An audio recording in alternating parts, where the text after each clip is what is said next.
طاسة على النار، هنزل بمعلقة سمنة ومعلقتين زيت.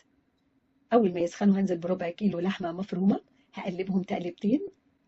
بعدين أنزل ببصلة مفرومة، هحط عليهم معلقة ملح، معلقة صغيرة كلا من فلفل أسود، 7 بهارات، كمون، وأقلبهم.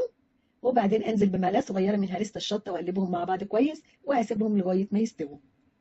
تعالوا نعمل أحلى تشريبة لوصفتنا النهاردة. هجيب طبق هحط فيه بيضة، أنزل بملح وفلفل أسود وهقلبهم مع بعض.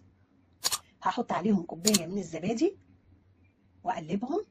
وبعدين أنزل بربع كوباية زيت وكوباية من اللبن بالقشطة بتاعته وأقلبهم مع بعض كويس.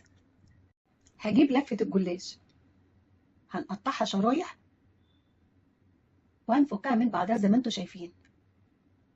هجيب صينية هدهنها بالزيت، هنزل فيها بنص كمية الجلاش